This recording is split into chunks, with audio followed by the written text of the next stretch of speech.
It's coming up to 6:09. You're watching ITV News Central. Still to come, a Carl Froch exclusive. Find out more about the boxing champ's next big bout.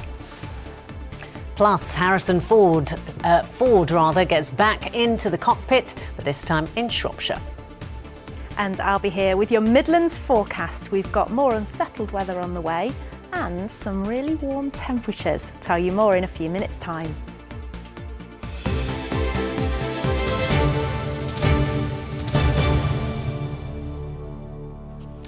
Now, West Midlands Police has revealed that cases of revenge porn in which jilted ex-partners post private images and videos on social media sites more than doubled last year. It comes on the day that research by an anti-bullying charity suggests that almost 40% of youngsters have shared a naked photo of themselves on a smartphone, and a quarter of those have had the image shared without their consent. So-called sexting has become accepted behaviour by many teens, according to the report. Today, first-year university students took part in tutorials looking at the potential dangers of sharing intimate personal information on social media. Jane Hesketh reports. Invading your teenager's privacy used to mean barging into their bedroom unannounced. Now it's more likely to be infringed online. Anti-bullying charity Ditch the Label found that 13 to 25-year-olds are most likely to sign up to the latest social media platforms. 37% admitted to sending nude photos and intimate details about themselves to others. We're finding that 1 in 4 young people who have sent a naked image of themselves have had it shared without their consent. And we found that that's having catastrophic impacts. We're finding high rates of self-harm. We're finding lower levels of self-esteem and confidence. So it's really important that we educate young people about the potential dangers. Today, students held tutorials to discuss the pros and cons of social media and how it might affect them.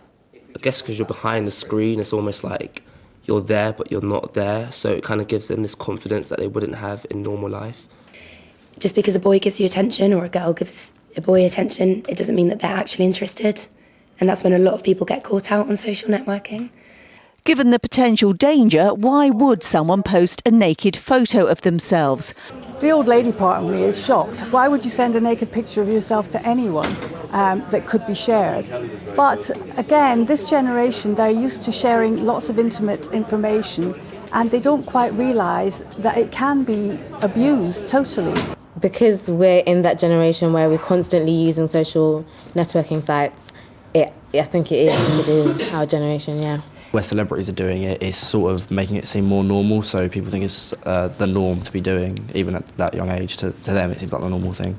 The consequences of posting or sharing intimate images aren't just about embarrassment and ridicule. Disseminating nude or semi-nude pictures of minors, i.e., anyone under the age of 16, is actually a criminal offence.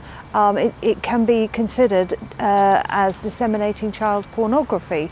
So really the implications of that are very serious, and it is a criminal offence. New apps and platforms aimed at young people are being introduced every day. The challenge is to encourage them to use them responsibly.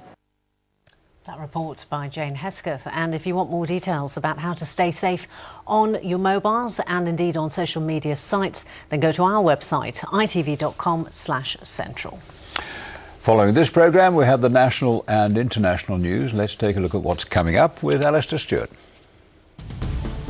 A junior welfare minister is under pressure for suggesting the disabled might not be worth the minimum wage. Lord Freud apologises and says he was only repeating what a questioner put to him. Labour say he should go. A second health worker tests positive for Ebola in America, despite the best medical precautions, raising further fears here. And the low-flying flag at an international that caused a punch-up and prompted a rumpus in the world of politics. The details with Mary Nightingale and me at 6:30. Now, were you forced to learn a poem at school, or perhaps you have a favourite that's stuck in your mind? If so, then carry on listening, because this one may ring some bells for you. Yes, with schools bringing back the art of reciting poetry for children as young as 5, researchers are trying to find out whether learning poems off by heart is good for us. Claire McGlasson reports. On the shelves of this library, 55,000 books, volumes of verse, reams of rhyme. But how many really stand the test of time? I wandered lonely as a cloud that floats on high or veils. Brillig and the slithy toves did gyre and gimble in the way. Summer's day. Thou art more lovely. An academic wants to know which poems we remember off by heart. And what is it that makes them memorable? He's a master criminal who can defy the law. One of our central research questions is, in this age where you can summon up 1,000 poems on your smartphone or your tablet, then actually what's the point of having a poem in your head and in your heart? Anecdotally, it seems that there's something very important about it, and that's what we want to really tease out through our research. Until the 1940s, children were forced to memorise and recite poems. After the government announced that it was bringing back learning by rote, academics decided to find out just how beneficial it really is. So they're asking the great British public to rack their brains. There was definitely one about a railway, a train, but I couldn't remember, it was so long ago. I think just being sort of forced to, I wandered lonely as a cloud, etc., etc., etc., doesn't really, I think probably puts people off poetry. There was one there was one I did in the guides when I was very, very young, and I can't remember the name of it. But with so much else to learn, should poetry really be a priority? It's kind of like learning your times tables, isn't it? They go into an automatic part of your brain and get stored there for when you need them. It makes memory work, but it also is a skill of speaking aloud, isn't it? Saying by rote without understanding isn't so beneficial, but if they also understand, and then they can experience feelings, emotions, different points of view, perspectives. Probably just understanding how they might have felt or how they chose to write it, rather than having it drilled into you and just trying to get it right. It's quite impressive though when someone can quote. Yeah. It does make them look rather clever, doesn't it? Yeah. And so researchers are urging us all to remember to think of a poem. And there's something rather poetic about that. Claire McGlasson, ITV News. Do limericks count as poems? They probably do, but they're not God, really appropriate, are they? Not the ones Bob knows, anyway. I know you're not doing one just yet. No, they mean proper poems, and do you remember any? Well, I do remember some, but they're mainly bits of Shakespeare actually that come back years later. Ooh. Come on, Bob, a couple of lines. Oh, here we go. Life is but a walking shadow, a poor player that struts and frets his hour upon the stage, then is heard no more. Ooh, as we say. Go on, your turn. I only remember the one line, and that says seasons of mist and mellow fruitfulness. And that was Keats' poem, and it was Ode to Autumn, wasn't it? And I will give you the second line, but only because I've looked it up, and it is close bosom friend of the maturing sun, and that's it. That's very good indeed. I'll give myself a woo there as well. Yeah, woo. Anyway, it's not about us. You've been getting in touch with us, and you have been telling us about your poetry, and certainly the ones you remembered in your classroom.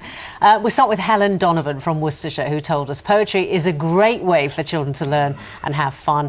I still have my childhood poetry books and my daughters love them. Marlene Watson from Dudley, who went to Quarrybank Girls' School, said the wonderful Robert Frost was a great escape from our black country surroundings, and she thanked her late teacher, Miss Southall, for her inspiration. It's great, isn't it, how you remember your teachers' names, but not your dentist. Anyway, finally, Anthea Townsend from Bromsgrove, who went to school in Birmingham, said her English teacher, Miss Cummings, introduced her to Christina Rossetti, and she said, one of my prized possessions is an early anthology of hers. So, clearly, you love your poetry. Yeah, thank you. You don't remember your dentist's names at all? No. Oh, I remember the agony of all mine. Yes, I certainly do. That's another subject, isn't it? Anyway, thank you for getting in touch. We've enjoyed them. Thank you. We have indeed. Now, still to come, Indiana Jones and the plane from Shropshire. But first, we have some sports news for you. And world champion boxer Carl Froch has revealed to our sports correspondent Steve Clamp that he's very close to securing his dream fight in Las Vegas. Since beating George Groves at Wembley in the biggest British fight since the war, Carl has hinted he'd only fight again if he could do it in Vegas. And it looks like that might now happen. Now, Froch, of course, gives nearly all the credit for his career to his Birmingham trainer, Rob McCracken. So here's Steve's report.